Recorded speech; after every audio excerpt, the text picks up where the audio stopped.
कहानी की शुरुआत होती है स्कॉटलैंड के एक RAF एयरबेस पर, जहां काफी तेजी से तैयारियां चल रही थी। एक फ्लाइट वहां लैंड करने वाली थी जिसे हाईजैक कर लिया गया था। इस सिचुएशन को संभालने के लिए कर्नल ड्रमंड को बुलाया गया। फिर जैसे ही वो बेस पर पहुंचा तो एक ऑफिसर ने उसे बताया कि उनका मानना था कि प्लेन का पायलट और को पायलट दोनों मर चुके थे, और साथ ही उन्हें ये खबर भी मिली थी कि प्लेन में कम से कम एक ऐसा इंसान मौजूद था जो जर्मन आतंकवादी वॉचलिस्ट में शामिल था। इसके बाद ड्रमंड कंट्रोल सेंटर की तरफ बढ़ा। वहां एक ऑफिसर प्लेन से संपर्क में था और लैंडिंग इंस्ट्रक्शंस दे रहा था, जबकि दूसरा ऑफिसर उनकी फ्लाइट पर नजर रखे हुए था। फिर कुछ ही देर बाद प्लेन रनवे पर उतर गया, लेकिन लैंडिंग काफी मुश्किल थी। लैंडिंग होते ही ड्रमंड ने अपने फौजियों से विजुअल कॉन्फर्मेशन मांगी और तुरंत प्लेन से संपर्क किया ताकि अंदर की सिचुएशन समझ सके। लेकिन तभी अचानक प्लेन के एक दरवाजे के पास थोड़ी हलचल दिखाई दी और अगले ही पल एक पैराशूट नीचे गिरा। तब फौजियों ने देखा कि एक छोटा लड़का उससे नीचे उतर रहा था।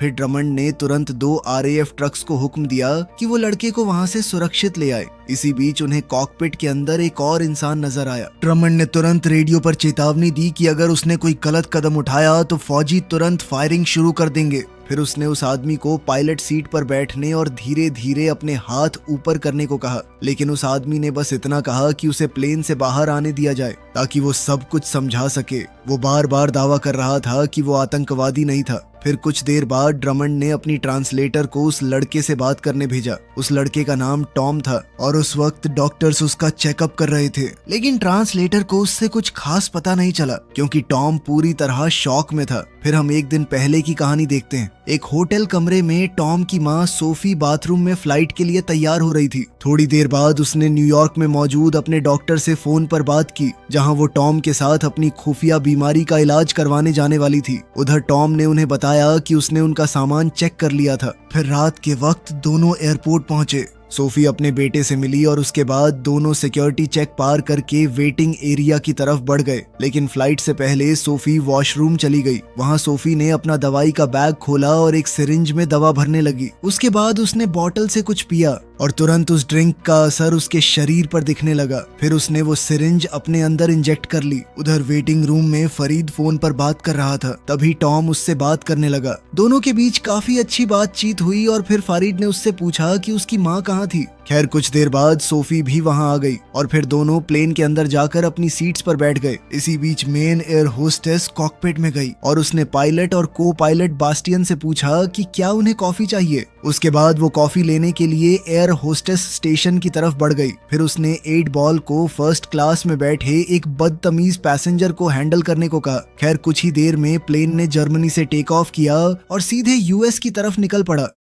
इसके काफी घंटों बाद सोफी वॉशरूम से अपनी सीट पर वापस आई। वो अपनी नोटबुक में कुछ लिख रही थी कि तभी उसे अंदर अपनी और अपने पति की एक तस्वीर मिली। तस्वीर देखते ही उसे पुराने दिन याद आने लगे थे। उसकी यादें एक आम परिवार के माहौल से शुरू हुई, लेकिन धीरे धीरे हालात काफी खतरनाक बन गए। वो और उसका पति अपने छोटे बच्चे के साथ किसी सुनसान जगह पर फंस गए थे। तब मदद लाने के लिए उसका पति वहां से चला गया, जबकि सोफी बच्चे के साथ वहीं रुक गई। खैर फिर इधर फ्लाइट में सोफी ने महसूस किया कि प्लेन के सामने वाले हिस्से में कुछ गड़बड़ चल रही थी। 8 बॉल एक गुस्सैल पैसेंजर को कंट्रोल करने की कोशिश कर रहा था कि तभी एक एयर मार्शल ने आकर उस आदमी को काबू किया। फिर कुछ ही पल बाद दूसरा एयर मार्शल भी उनके पास आ गया, लेकिन असली शौक अभी बाकी था। जब दोनों मार्शल्स उस यात्री से बात कर रहे थे तब 8 बॉल ने अचानक चाकू निकाला और दूसरे मार्शल को मार डाला। उसी वक्त वो पैसेंजर पहले मार्शल पर टूट पड़ा। फिर 8 बॉल ने पूछा कि तीसरा एयर मार्शल कहाँ था। जैसे ही उसे खबर मिली उसने अपने एक आदमी को उसे मारने भेज दिया। फिर कर्टिज ने तीसरे मार्शल को मारकर उसकी बंदूक ले ली और वापस 8 बॉल के पास आ गया। लेकिन उसके बाद जो हुआ उसने काल तक को हिला दिया। 8 बॉल ने बचे हुए मार्शल को बहुत ही बेरहमी से मार डाला था। दूसरी तरफ सोफी को महसूस होने लगा कि प्लेन में कुछ बहुत गलत हो रहा था।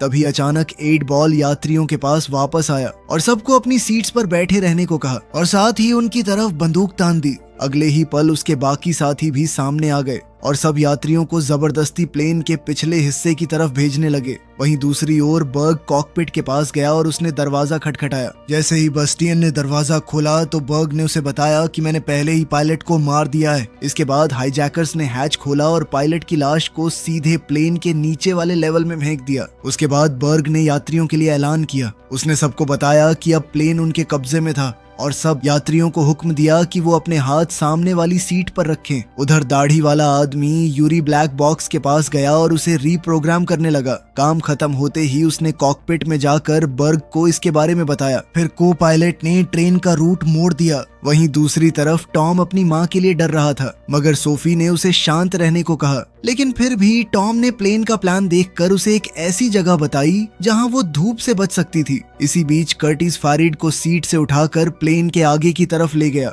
जबकि कार्ल 8 बॉल को शांत करने की कोशिश कर रहा था। मगर तभी टॉम चुपके से अपनी सीट से निकल गया। अब सोफी भी तुरंत उसके पीछे भागने लगी, लेकिन 8 बॉल भी उनके पीछे आ गया और फिर उसने टॉम के सामने ही सोफी को गोली मार दी। ये देखकर बेचारा टॉम पूरी तरह टूट गया था। फिर 8 बॉल ने उस लड़के को पकड़ लिया, लेकिन कार्ल ने बीच में आकर टॉम को वापस उसकी सीट पर बैठा दिया और उसे वहीं चुपचाप बैठे रहने को कहा। फिर थोड़ी देर बाद बर्ग और कर्टिस कॉरिडोर में मिले और कर्टिस ने उसे बताया कि अभी क्या हुआ था। ये सुनते ही बर्ग सीधे 8 बॉल के पास पहुंचा और उसे चेतावनी दी कि अगर उसने दोबारा ऐसा कुछ किया तो वो उसे खुद मार डालेगा। लेकिन फिर भी उसने सोफी की मौत को बाकी यात्रियों के लिए एक धमकी की तरह इस्तेमाल किया। इसके बाद कहानी फ्लैशबैक में चली गई। हम देखते हैं कि सोफी अपने बच्चे के साथ गाड़ी में बैठी थी और अपने पति का इंतजार कर रही थी, जो मदद लाने गया था। काफी देर तक इंतजार करने के बाद सोफी खुद गाड़ी से बाहर निकली और जंगल के अंदर अपने पति के पैरों के निशान के पीछे चलने लगी। फिर कुछ देर बाद उसे एक सुनसान घर दिखाई दिया। उसे लगा शायद उसका पति अंदर हो, मगर जैसे ही वो घर के अंदर गई उसने जमीन पर खून देखा। वो उस खून का पीछा करते हुए बेसमेंट की तरफ बढ़ने लगी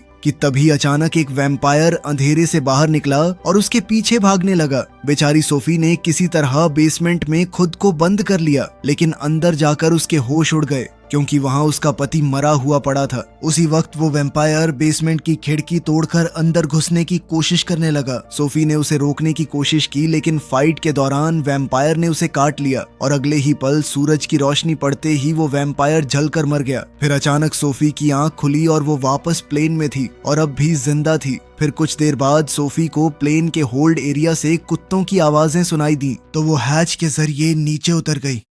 उधर बर्ग फरीद और 2 आदमियों को जबरदस्ती एक आतंकी मैसेज पढ़ने पर मजबूर कर रहा था। इधर होल्ड में कर्टिस और यूरी बॉम्ब बनाने के लिए सामान ढूंढने नीचे आए थे कि तभी सोफी एक गाड़ी के नीचे छुप गई। जल्द ही यूरी बॉम्ब सेट करने लगा। उसी वक्त सोफी एक कुत्ते तक जा पहुंची और उसका खून पीने लगी। वो कुत्ता इतनी जोर जोर से आवाजें करने लगा कि यूरी परेशान हो गया और वापस होल्ड एरिया में आ पहुंचा। लेकिन जैसे ही उसे गाड़ी के पीछे छुपी सोफी दिखी तो सोफी तुरंत उस पर टूट पड़ी और उसे मार डाला। उसी वक्त फरीद भी पैसेंजर्स के बीच आ गया और सीधा टॉम के बगल में जाकर बैठ गया। दूसरी तरफ सोफी का शरीर तेजी से वैम्पायर फॉर्म में बदलने लगा था। उसे महसूस हुआ कि उसके दांत बाहर निकल रहे थे। वो तुरंत अपनी दवाई ढूंढने लगी और इंजेक्शन तैयार करने लगी। लेकिन तभी उसने बर्ग को यूरी से बात करते सुना। बर्ग कह रहा था कि जंप में सिर्फ 10 मिनट बचे थे। ये सुनते ही सोफी वापस यूरी की लाश के पास गई और उसका खून पीने लगी। इससे उसका शरीर और भी तेजी से बदलने लगा। फिर वो धीरे धीरे प्लेन के मेन सेक्शन की तरफ लौट आई। उधर हाईजैकर्स ने यात्रियों से झूठ बोला कि अगर किसी ने अपनी सीट छोड़ी तो वो जहरीली गैस रिलीज कर देंगे। उसके बाद सब होल्ड एरिया में गए जहां उन्हें यूरी की लाश मिली। उसके पास एक कुत्ता खड़ा था जिसे सोफी ने जानबूझकर छोड़ दिया था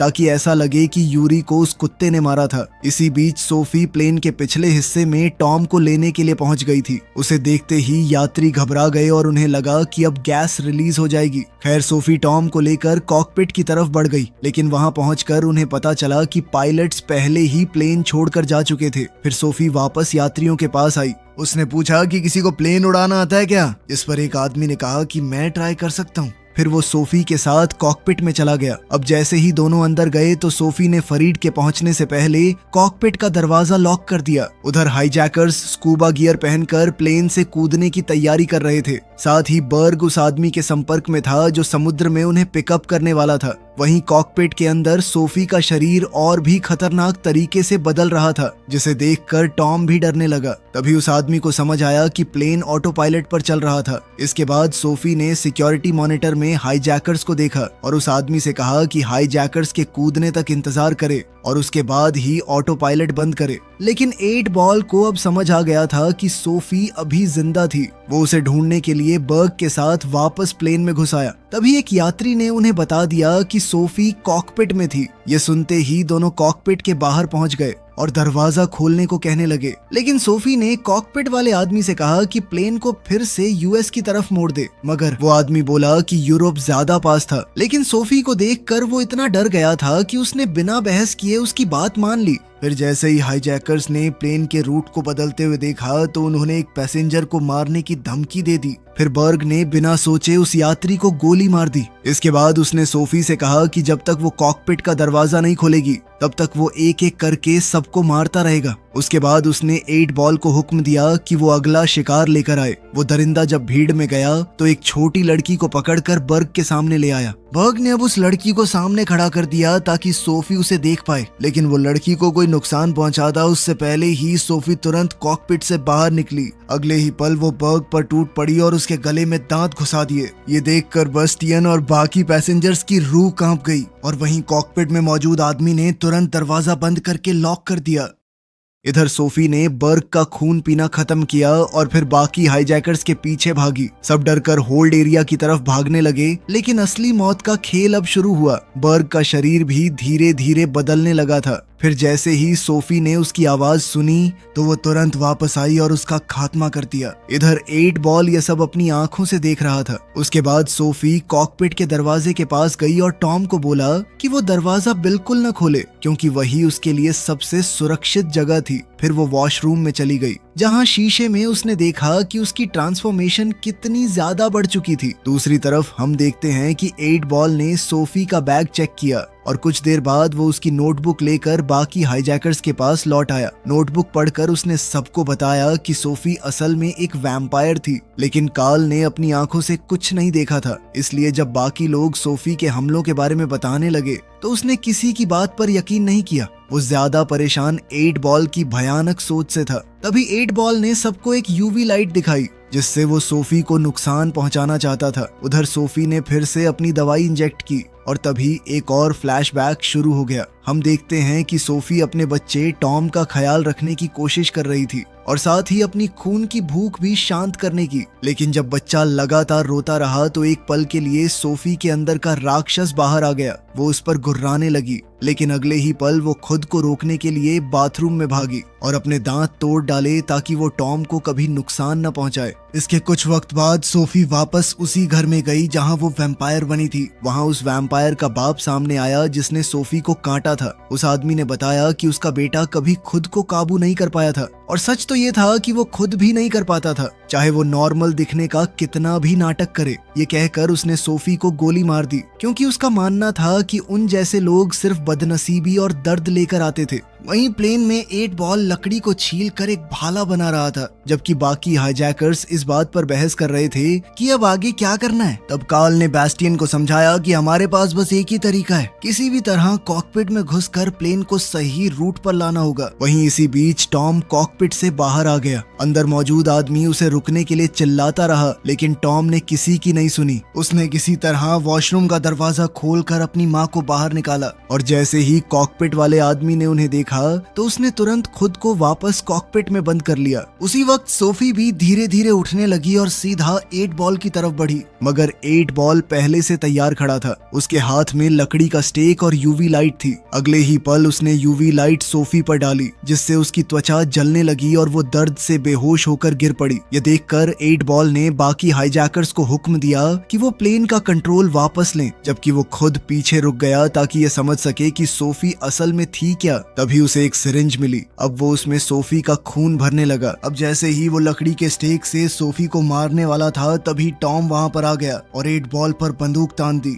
लेकिन वो दरिंदा बिल्कुल नहीं डरा। वो धीरे धीरे टॉम की तरफ बढ़ने लगा और जैसे ही उसने बंदूक पकड़ने की कोशिश की, अचानक से ट्रिगर दब गया और अगले ही पल प्लेन की खिड़की टूट गई। इस वजह से कैबिन का प्रेशर अचानक गिर गया और पूरा प्लेन जोर जोर से हिलने लगा। उधर कॉकपिट में बेस्टियन ने सबको सावधान किया कि ऑक्सीजन सिर्फ 10 मिनट के लिए बची थी और अगर प्लेन को जल्दी नीचे नहीं लाया गया तो सब मारे जाएंगे। इसी बीच हम देखते हैं कि सोफी ने टॉम को ऑक्सीजन मास्क तक पहुंचाया। फिर उसने जल्दी से बंदूक उठाई और 8 बॉल को गोली मार दी। इसके बाद 8 बॉल वहां से भागने लगा। दूसरी तरफ हम देखते हैं कि कॉकपिट में मौजूद आदमी एक साथ दरवाजा पकड़कर और ऑक्सीजन मास्क तक पहुंचकर खुद को बचा नहीं पाया और बेहोश हो गया। बस इसी मौके का फायदा उठाकर हाईजैकर्स वापस कॉकपिट के अंदर घुस गए थे। उधर सोफी टॉम को लेकर यात्री वाली साइड आई और उसे फारिद के हवाले कर दिया, मगर तभी अचानक प्लेन और भी नीचे गिरने लगा, लेकिन सोफी सीधे 8 बॉल के पीछे निकल पड़ी। फिर कुछ देर बाद उसने उसे एक बुलेट प्रूफ कार के अंदर छुपा हुआ पाया। अब सोफी ने उस पर कई गोलियां चलाई पर कोई असर नहीं हुआ और फिर 8 बॉल ने कुछ ऐसा किया जिसने सोफी को भी डरा दिया। उसने सिरिंज उठाई और अचानक सोफी का खून खुद के अंदर इंजेक्ट कर लिया। सोफी उसे रुकने की भीख मांगती रही, लेकिन अब बहुत देर हो चुकी थी। अगले ही पल 8 बॉल का शरीर भी बदलने लगा। तब सोफी को समझ आ गया कि उसे रोकने का सिर्फ एक ही तरीका बचा था। अब वो तुरंत माचिस और शराब ढूंढने लगी। फिर वो वापस कार के पास आई और पूरी शराब अंदर डाल दी। फिर अगले ही पल उसने आग लगा दी और 8 बॉल जिंदा जलने लगा। तब आग की रोशनी में सोफी को उस पुराने वैम्पायर की बातें याद आईं कि उन जैसे राक्षसों को अपनी बुराई दुनिया में फैलने नहीं देनी चाहिए। फिर सोफी ने 8 बॉल का चेहरा बार बार कुचलना शुरू कर दिया, लेकिन आखिरी वार से पहले 8 बॉल ने उससे एक बात कही। उसने कहा कि वो कभी अपने अंदर के राक्षस को काबू नहीं कर पाएगी।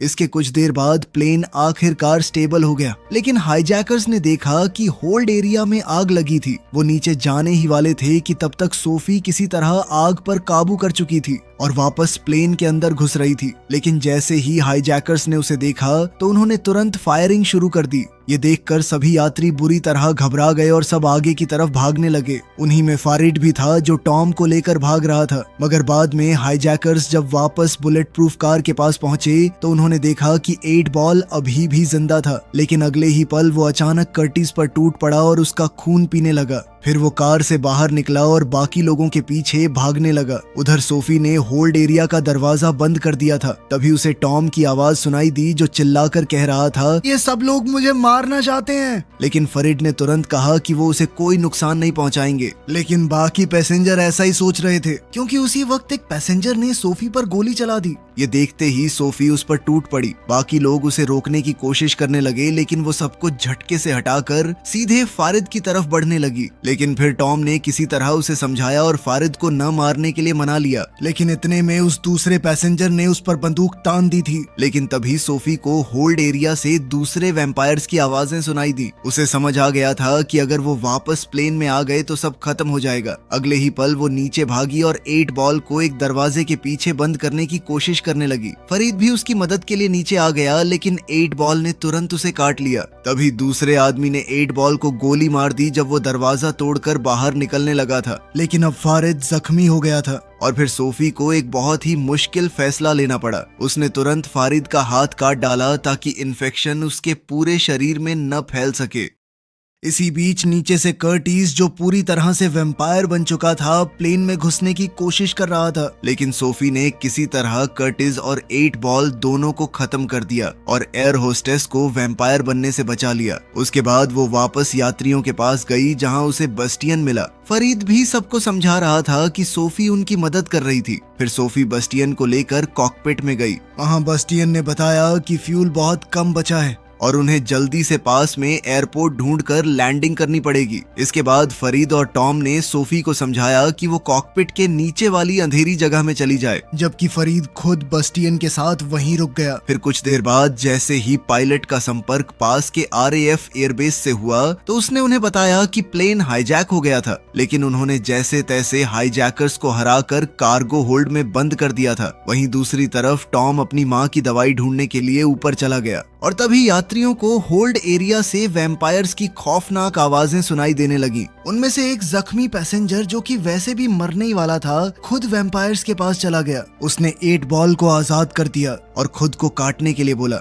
लेकिन 8 बॉल ने तो उसकी तरफ देखा तक नहीं। वो सीधे भागकर बाकी यात्रियों पर टूट पड़ा। सोफी और फारिड ने देखा कि हर तरफ सिर्फ चीखें और खौफनाक मंजर था और बाकी यात्री जान बचाने के लिए कॉकपिट का दरवाजा तोड़ने की कोशिश कर रहे थे, मगर बेस्टियन ने कॉकपिट का दरवाजा खोलने से सीधे मना कर दिया। तब सोफी को समझ आ गया था कि प्लेन को लैंड करवाना बहुत खतरनाक होगा, क्योंकि अगर वैम्पायर्स बाहर निकल गए तो सब बर्बाद हो जाएगा। लेकिन फरीद का मानना था कि उन्हें प्लेन लैंड करना चाहिए और उसके बाद उसे बॉम्ब से उड़ा देना चाहिए। बस इसी प्लान के साथ वो दोनों फ्यूल टैंक के पास गए ताकि बॉम्ब सेट कर सके। अब वहां उन्हें डेटोनेटर तो मिल गया, लेकिन टाइमर मिसिंग था। हालात समझते हुए सोफी खुद को कुर्बान करने को तैयार हो गई। उसने कहा कि जब सब प्लेन से बाहर निकल जाएंगे तब वो खुद ब्लास्ट करेगी। लेकिन टॉम अपनी माँ को मरने के लिए छोड़ने को तैयार नहीं था। अगले ही पल वो यूवी लाइट लेकर होल्ड एरिया की तरफ भाग गया ताकि हाईजैकर्स का टाइमर ढूंढ सके। नीचे पहुंचते ही वैम्पायर्स उसके पीछे पड़ गए, लेकिन टॉम किसी तरह सबसे बचता हुआ आगे बढ़ता रहा। आखिरकार उसे सही टाइमर मिल गया और वो लेकर कॉकपिट की तरफ लौटने लगा। लेकिन तभी वैम्पायर्स ने उस पर हमला कर दिया और उसके हाथ से यूवी लाइट गिर गई।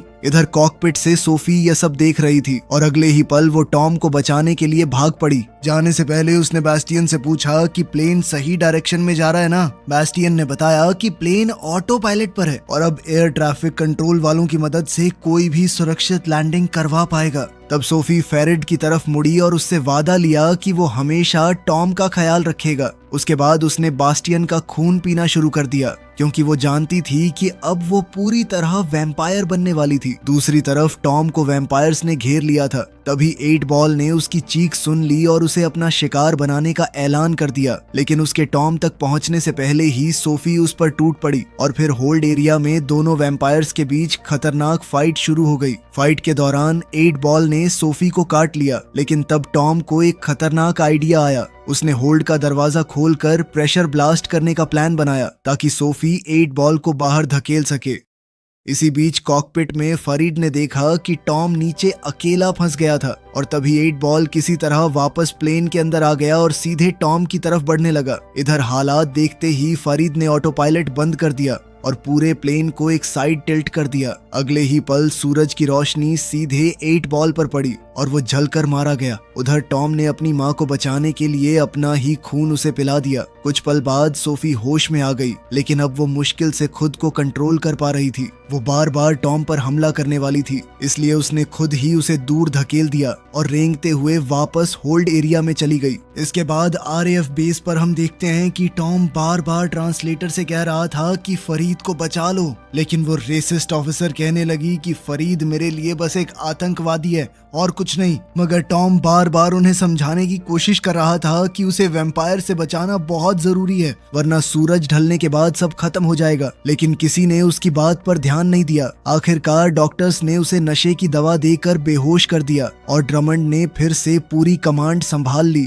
उसने अपने फौजियों को रुकने का हुक्म दिया, जबकि प्लेन के अंदर वैम्पायर्स बची हुई लाशों पर टूट पड़े थे। दूसरी तरफ फौज लगातार फरीद से संपर्क करने की कोशिश कर रही थी। वो उसे खुद को फौज के हवाले करने को कह रहे थे, लेकिन कोई भी उसकी बात समझ नहीं पा रहा था। फरीद बार बार उन्हें सावधान करता रहा, लेकिन किसी ने उसकी मिन्नतें नहीं सुनी और फिर फौज ने उस पर फायरिंग कर दी। उसके बाद फौजी प्लेन के अंदर जा घुसे और फरीद को बाहर खींच लाए ताकि वो प्लेन ब्लास्ट न कर सके। लेकिन उन्हें बिल्कुल अंदाजा नहीं था कि अंदर उनका सामना किससे होने वाला था। उधर टॉम को हॉस्पिटल ले जाया जा रहा था, लेकिन रास्ते में ही उसने वो दवा उठाई जो उसके लिए रखी गई थी और पैरामेडिक को इंजेक्ट कर दिया। फिर उसने अपना टेडी बेयर उठाया और चलती गाड़ी से सीधे बाहर कूद गया। अगले ही पल वो पूरी तेज रफ्तार से प्लेन की तरफ भागने लगा। दूसरी तरफ फौजी जैसे ही प्लेन के अंदर घुसे तो वैम्पायर्स ने उन पर हमला कर दिया। फरीद उन्हें सावधान करता रहा, लेकिन अब बहुत देर हो चुकी थी। मगर कुछ पल बाद फरीद ने ट्रक के पीछे से टॉम को देखा। वो उसे आवाज देता रहा, लेकिन टॉम तक उसकी आवाज पहुंच ही नहीं पाई। जैसे ही टॉम प्लेन के पास पहुंचा तो उसने अपनी माँ को एक फौजी का खून पीते हुए देखा। वो जोर से उसे पुकारने लगा, लेकिन अब सोफी पहले जैसी नहीं रही थी